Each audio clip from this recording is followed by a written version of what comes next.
The Out of Bounds Show podcast is brought to you by Live Oaks Golf Club and Roosevelt's at Live Oaks. Whether you're in the mood for a hot lunch or you want to go play a quick 18 with a cold beer, the only choice is Live Oaks Golf Club and Roosevelt at Live Oaks on Highway 49 North.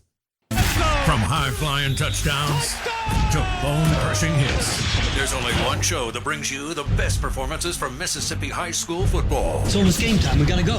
let's play some ball. It's time for the Bank Plus Player of the Week on ESPN 105.9 The Zone.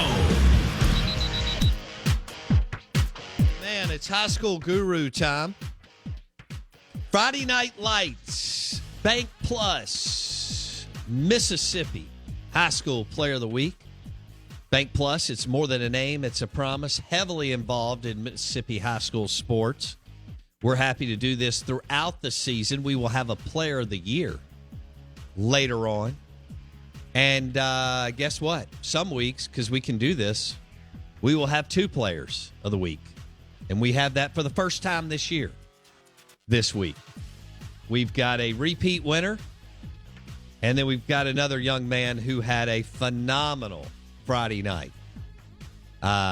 It's exciting to see as high school football gets serious, right? Region play, MAIS conference play, playoffs will be here before you know it. Is your team getting better? Is your team getting better as we march through, and we're now in October, right? Halloween. How is that possible? I know it. Don't even get me started. I feel like the last months of summer took 10 years, and now I feel like the first 4 weeks of college football. That's a good point. I felt like July and August took forever. Well, we were June, you and I were in Starkville and Exactly. Omaha for 3 weeks, and that was nuts. And I really couldn't get my feet back under me until August. But the Friday Night Lights, Bank Plus, Mississippi High School Players of the Week this week. We're going to start with Nate Blunt out of Brandon High School. He rushed for 127 yards, a couple of touchdowns, and a win over Warren Central and the Morgan brothers, who, by the way, are good football coaches. Congratulations to Nate Blunt and his hard work and the Brandon staff and his, whole crew. Big game. Drops 100 and change, 2 touchdowns, finds the end zone, which is always fun.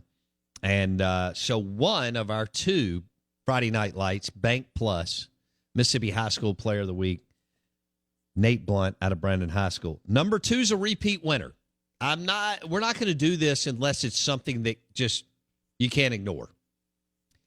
Some would say this is Homer because of my tie to MRA. I think when I drop this number, that will be deleted pretty quick.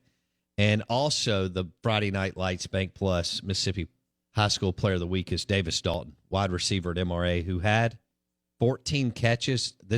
I'm not making this up. 14 catches for 388 yards and 3 touchdowns against Jackson Prep. He is committed to Southern Miss, but watch out. Oh, it's not for long. Hell of an athlete. Will Hall did a great job coming in and identifying him from the jump.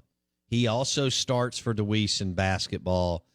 We'll see what plays out the next 8 weeks, 10 weeks, whatever it is. But congratulations to Nate Blunt, Brandon High School, who rushed for 127 and 2 TDs. And congratulations to Davis Dalton, MRA wide receiver, who had, and again, lock in here with me, 14 catches for 388 yards and 3 touchdowns against Prep. There are some teams that will not throw for 388 yards all year. Texas A&M. Oh, wow. And so it's just awesome. Nate Blunt, Davis Dalton. Presented by Bank Plus, Friday Night Lights, Bank Plus, Mississippi High School Player of the Week. We will have a Player of the Year later in the year. Bank Plus. It's more than a name.